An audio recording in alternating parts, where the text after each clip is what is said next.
Welcome to Advice No One Asked For, the feature where I go poach some letters that were originally sent to some columnist and answer them my way, which means 1,000% more swearing and 30% more victim shaming. Today, I thought I'd provide my advice to those who need professional help. Wait, that came out wrong. I mean help with their profession. Actually, let's go with the first one. Our first letter is from someone new to the workforce who's already getting jaded. Dear Newspaper Guidance Counselor, after graduating at 24 from a master's program in public health, I landed my first job this summer as an epidemiologist at a world-class public health institute. However, I feel like I'm not being valued as a team member, and I'm not learning any new skills or growing professionally. I've made several mistakes recently, and now my supervisor is giving most of the work that needs to be done to an intern, leaving me with virtually nothing to do all day. I feel like the job is below my skill level, and overall, my job satisfaction is low. When is the right time to start looking for a new job? This is my first real job, and I'm hesitant to stay less than 1 year, but really can't see myself staying that long. Signed, newly employed in New Hampshire. I had to Google this.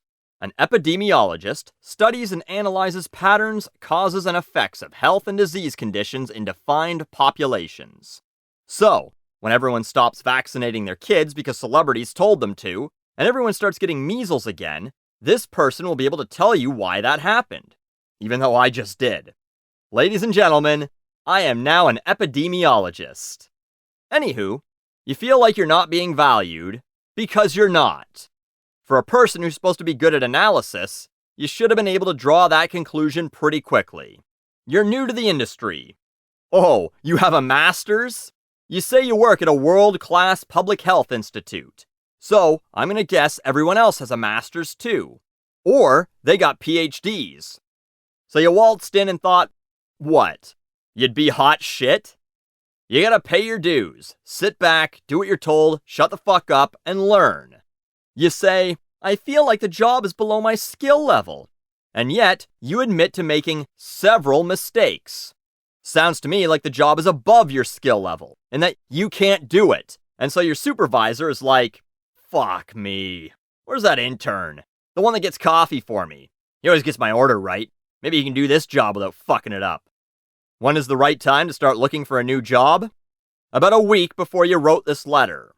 See if you can find something somewhere less world class. Maybe start with state class and work your way up. Or enjoy that someone pays you to do virtually nothing all day and fail up. Lots of people do that. Check out this next letter.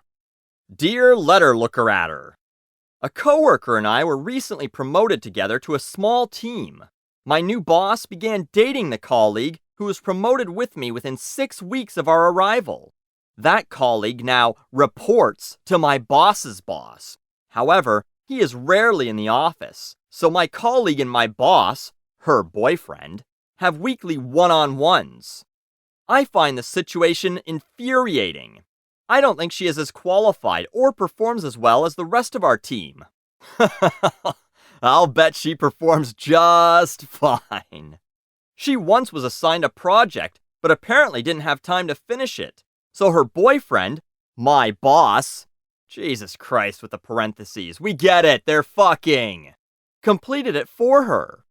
She also has soft advantages. I'll bet she does, say no more, say no more. Such as having access to information before the rest of the team, or information she ordinarily wouldn't. She references their relationship often, and tried to get me to help find out what holiday present he would like. I know I can't complain to HR, so what to do? Signed, let's call this one, Frustrated in Fort Worth. Well, have you tried fucking him? Seems to be working for your coworker. So here's the thing. There are always going to be boss fuckers out there. And some of them are so good at it that they never even have to fuck them. Just a smile and a hair twirl gets them out of work early or an extension on a project. And in some cases, I'm speaking metaphorically. There will always be people who have advantages that you don't.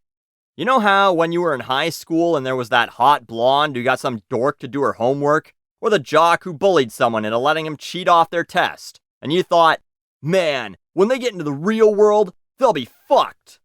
Well, I hope that helped you sleep at night, but time to wake up to a nightmare.